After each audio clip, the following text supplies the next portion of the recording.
The staff came down like a verdict, and the human standing across from it hadn't even lifted her swords yet. Teshmarak had recorded 300 lectures by Instructor Voskarim, and everyone followed the same shape. A claim stated as law, a demonstration to prove it, contempt for anyone who doubted it. That morning the claim was dual-wielding. No species, Voskarim told the cadets, scales flushing that telltale purple of impending wisdom, had the neural architecture to fight effectively with two weapons at once. Not the six-armed Cathy, not the Solomari with their networked minds. He had 30 decades of observation behind him, and the observation was absolute. A Threxian cadet raised a limb, mentioned old records of Venturi warriors and their twin blade lances. Sequential, not simultaneous, Voskarim said, waving it away. There is a difference. That was when the door opened. She was small against the room, barely 1.7 meters, brown-skinned, hair pulled back tight, a duffel bag slung over one shoulder like it weighed nothing. Kira Vasquez, transferred in from the Saul system, late because she'd been watching another class. Her eyes never stopped moving. Tesh's carapace clicked with something between curiosity and unease. Voskarim told her to sit, told the room he'd been explaining why dual-wielding was impossible. Something crossed Kira's face, not fear. Amusement, maybe. Then from the back row, 4 words, define cannot. The hall went still. Cadets did not interrupt Voskarim. He turned, neck scales sliding toward crimson. Kira stood. She asked if he meant physically impossible or simply never yet achieved by anyone he'd personally watched try. He told her flatly that no species had ever done it, not no species he'd seen. She asked which one he actually meant. The condescension in his voice when he answered was almost its own weapon.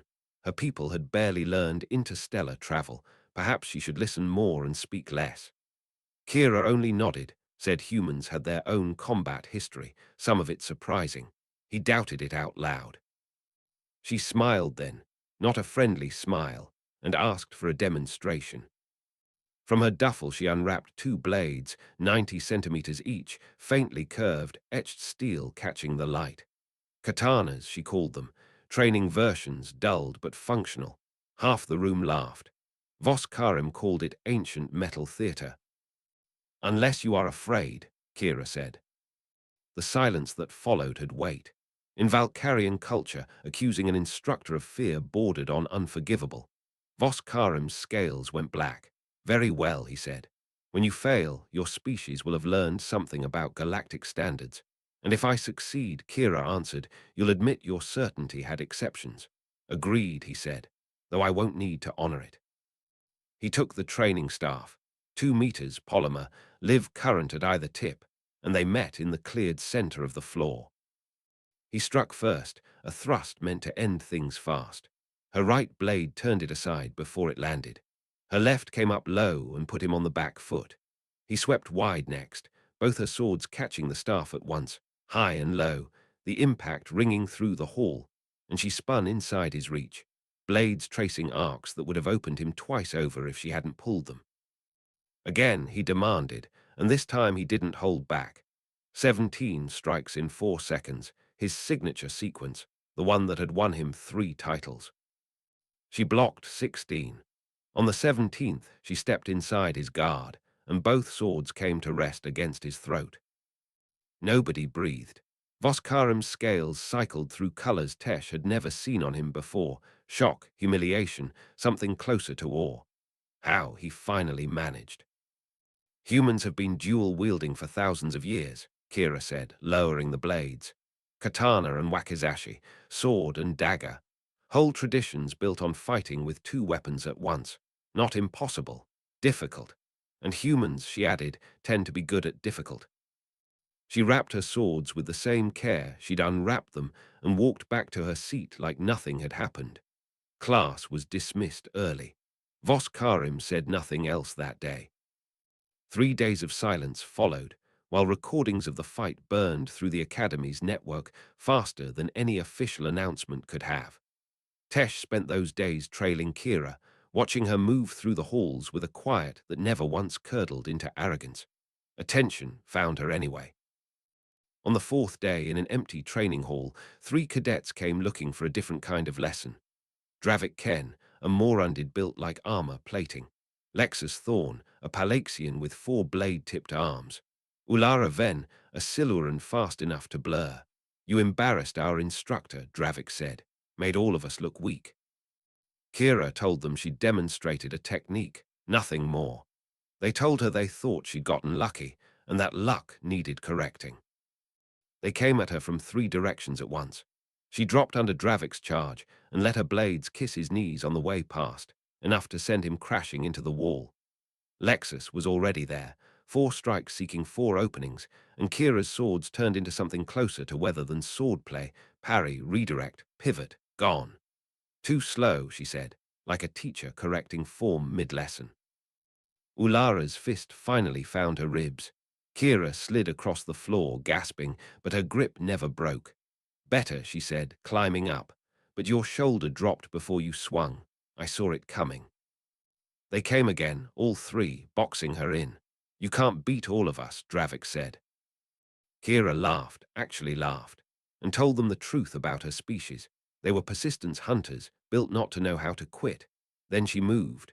One sword tied up Lexus's 4 arms, the other kept Ulara's speed at bay, and somehow she was backing toward Dravik on purpose. He charged to finish her. She dropped flat. His fist met Lexus instead, and Ulara tripped over Kira's prone body and hit the wall hard enough to shake the floor.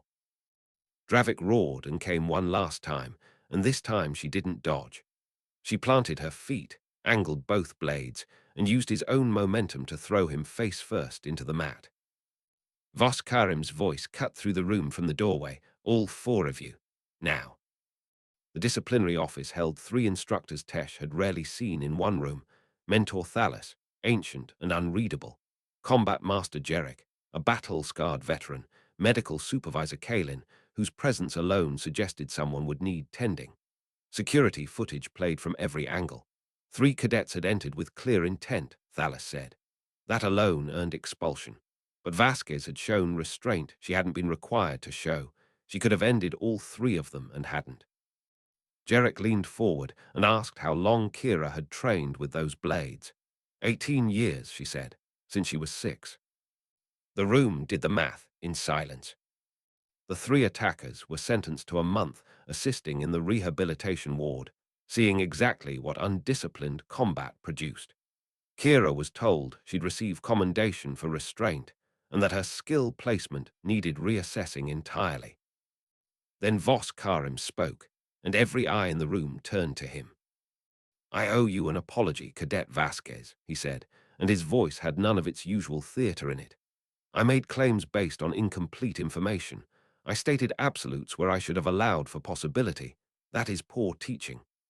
His hands, Tesh noticed, had gone still at his sides.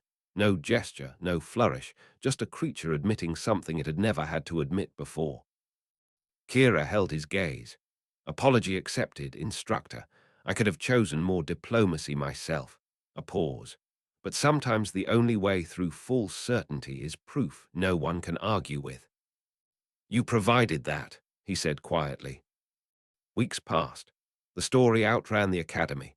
Other species digging through old Earth records, finding warriors who fought armed men with empty hands, systems built entirely on turning an opponent's force against him. The galaxy had assumed humans were fragile, propped up by machines. What they found instead was a species that had spent its whole history being hunted and had simply refused to lose.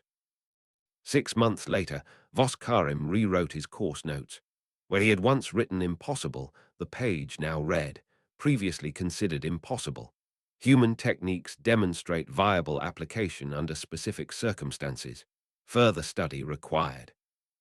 On Tesh's last day at the academy, before his transfer to the Helios sector, he found Kira alone in the training hall, both blades moving through slow forms, catching the light exactly as they had that first morning. Did you get everything you needed? She asked, not stopping. More than I expected, he said. You changed what an entire institution believed it knew. She only shrugged, said maybe she'd gotten lucky.